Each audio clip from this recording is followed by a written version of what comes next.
अस्सलाम वालेकुम and welcome back to my channel. आज की इस वीडियो में मैं आपको बताऊंगी कि कैसे आप घर में कीमे की मशीन यानी मीट ग्राइंडर को यूज़ करके बहुत साफ़ सुथरा कीमा घर में बना सकते हैं। आपकी मर्ज़ी है, अगर आपको थोड़ा इसमें चर्बी पसंद हो तो आप थोड़ी चर्बी भी रख सकते हैं, और नहीं पसंद हो तो जैसे मैंने आपको दिखाया है गोश्त, इस तरह बग़ैर चर्बी के भी आप गोश्त यूज़ कर सकते हैं। ख़ासतौर पे जिन लोगों को चप्पल कबाब का शौक़ है तो वो घर में इस मशीन को यूज़ करके कि गोश्त को पहले धो के मसाले और प्याज वगैरह शामिल करके तो इसका कीमा निकाल सकते हैं और चप्पल कबाब इजीली बना सकते हैं, चाहे पतला रखें या मोटा रखें। ये है Panasonic MK-MG1360 meat grinder super turbo plus 1300। और जब आप देखेंगे तो डब्बे के एक साइड पे आपको जापान जो है वो लिखा हुआ नज़र आएगा। तो दुकानदार आमतौर पे आपको ये कह के बेचते हैं कि ये जापान की बनी हुई है, जबकि ये जापान की बनी हुई नहीं है, बल्कि ये जापान की टेक्नोलॉजी को यूज़ किया है, लेकिन बनी हुई मलेशिया में है। अब इसमें आपको डब्बे के ऊपर भी काफ़ी इन्फॉर्मेशन मिल जाती है, जैसे लार्ज कैपेसिटी मेटल हुपर है, या 1300 वाट्स की पावरफुल मोटर है, स्टेनलेस स्टील का कटिंग ब्लेड है। इसके अलावा आप देखेंगे कि मेड इन मलेशिया लिखा हुआ भी आपको यहाँ पर नज़र आ जाएगा। इसके अंदर से एक बुकलेट भी निकलेगी जिसमें सारी इंस्ट्रक्शंस आपको दी हुई हैं कि आपने इसको कैसे यूज़ करना है, असेंबल कैसे करना है, डिफरेंट इसके पार्ट्स कौन से हैं, और क्या आपने अवॉइड करना है। अब जब आप डब्बे को खोलते हैं तो सबसे ऊपर आपको इस तरह से अटैचमेंट्स जो है वो नज़र आती हैं, तो आपने उनको निकाल लेना है। और अटैचमेंट्स को निकालने के बाद आप देखेंगे कि ये स्विच है उसका, वो भी आप एक साइड पे कर लेते हैं। और जब डब्बे को खोलते हैं तो आपको डिफरेंट सारे इसके पार्ट्स अंदर मिल जाएंगे। जो इसकी मेन मोटर है उसमें बेसिकली एक तो आपको लॉकिंग नॉब नज़र आएगा, दूसरा स्विच नज़र आएगा ऑन ऑफ वाला। बाकी सब कुछ हमने इसके ओपनिंग के अंदर लगाना है। सबसे पहले इसका हेड आपको मिलेगा, ठीक है। हेड के अंदर हमने बाकी चीज़ें फिक्स कर देनी है। उसके बाद ये फीड स्क्रू कहलाता है, ये आपको मिलेगा। फीड स्क्रू के बाद आप देखेंगे कि ये एक कैप है जिसमें बहुत सारी चूड़ियाँ सी लगी हुई होंगी, तो ये तमाम जो हम अटैचमेंट्स इसके अंदर लगाएंगे उनको अंदर की तरफ फिक्स कर देता है।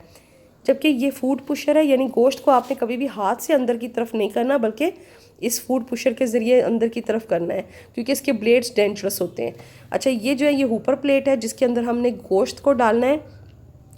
और अब जो आप ये सारे देखेंगे तो अच्छा अटैचमेंट्स आपको नज़र आएंगी। ये सबसे मोटी अटैचमेंट है जो कि मोटा कीमा करने के लिए है, तो सबसे पहले आप इसी को यूज़ करेंगे, ठीक है। इवन अगर आपको ये नंबर 2 पे देखेंगे कीमे की प्लेट्स हैं जो बारीक होती जाती हैं, तो अगर आपको इवन बारीक कीमा भी करना है तो पहले आप एक दफ़ा मोटे वाले में से गुजार के फिर इसकी ये जो है अटैचमेंट को चेंज कर दें और फिर पतले वाली लगा दें, और इस तरह से आप इसको करें ताकि मोटर के ऊपर फिर ज़ोर नहीं पड़ता, क्योंकि डायरेक्ट अगर आप पतला वाला करना चाहेंगे तो उससे मोटर पे ज़ोर पड़ता है। तो अब मैं एक साइड पे कर दूंगी सारी फालतू जो चीज़ें अटैचमेंट्स हैं और इसकी चीज़ें हैं। सिर्फ अब सबसे पहले जो मुझे ज़रूरी चाहिए वो एक साइड पे मैंने करके आपको दिखा दी हैं। ये ओपनिंग है, ओपनिंग के अंदर ये इसका जो पार्ट है ये लगता है, लेकिन इसको लगाने के से पहले हम बेहतर है कि जितनी भी इसके साथ अटैचमेंट्स हैं उनको हम इसके साथ फिक्स कर लेंगे।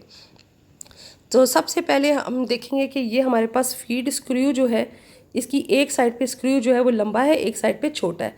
लंबे वाले को नीचे की तरफ करेंगे और छोटे वाले को ऊपर की तरफ। इसके बाद आप देखेंगे कि आपको ज़रूरत होगी कटिंग ब्लेड की। कटिंग ब्लेड में एक साइड पे आपको ये इस तरह से ब्लेड आपको नज़र आएगा, दूसरी साइड बिल्कुल स्मूथ है जिस पे कुछ भी बना हुआ नहीं है। तो जब आपने इसको फिक्स करना है तो स्मूथ वाली साइड जो है वो आपने नीचे की तरफ कर देनी है, जबकि ब्लेड वाली जो साइड है उसको आपने ऊपर की तरफ कर देनी है। ऊपर करने के बाद अब आपका ये आ गया कीमा की जो जाली जिसको आप कहते हो, या फिर इसकी प्लेट जो है। तो ये मैंने मोटा कीमा करना है तो ये मैंने मोटा वाला लिया है। अब इसमें फ़िक्स करने के लिए आप देखेंगे कि एक तरफ इसका उभार है और उसमें आपको एक गैप नज़र आएगा, तो अब उस गैप के अंदर इस उभार को आपने फ़िक्स कर देना है। अब आपने फीड स्क्रू के साथ जो है आपने कैप को जो है वो फिक्स कर देना इस चूड़ियों के साथ जो है। तो जब आप इसको राइट की साइड पे घुमाएंगे तो ये इस तरह से इसमें फ़िक्स हो जाएगा, और जब ये जहाँ पर आकर ये और घूमना बंद हो जाएगा तो इट मीन्स कि अब ये हो गया है। अब आपने इसको ओपनिंग के अंदर डालना है, लेकिन ये ज़ोर ज़बरदस्ती ज़ोर आजमाई नहीं करनी, बल्कि ये जो आपकी लॉकिंग नॉब है इसको लेफ़्ट साइड पे आप घुमाते जाएं और एक हाथ से इसको अंदर हल्का सा पुश करें, एक वक्त आएगा कि जब घुमाते घुमाते ये टिक करके अंदर इसके सेट हो जाएगा। तो इसका मतलब है अब ये इसके अंदर फिक्स हो गया है। तो जब ये फिक्स हो जाएगा तो उसके बाद आपने हुपर प्लेट जो है जिसके अंदर आपने गोश्त भी डालना है उसको आपने फिक्स कर दिया। तो अब आप ये देखें कि इस तरह से ये आपने फिक्स करने के बाद इस वाली जो आपकी फूड पुशर है इसको यूज़ करना है। इसमें ऑन ऑफ़ करने के लिए ये आपका बस सिंपल बटन है कि ऑन ऑफ़ करेंगे और बस ये आपकी मशीन की असेंबली आपकी हो चुकी है।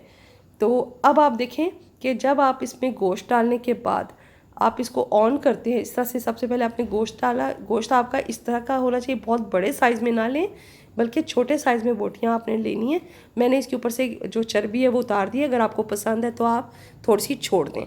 और अब आप इसको जब अंदर गोश्त को नीचे पुश करेंगे आप फूड पुशर से तो इस तरह से कीमा निकलेगा। ये जो है ना, ये नंबर 1 जो प्लेट थी मोटी वाली उससे मैंने निकाला है।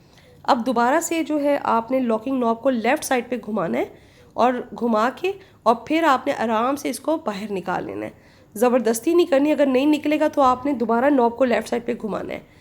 घुमाने के बाद अब आपने जिस तरह इसको असेंबल किया था उसी तरह अब इसकी तमाम चीज़ों को आप निकाल लें, खोल लें।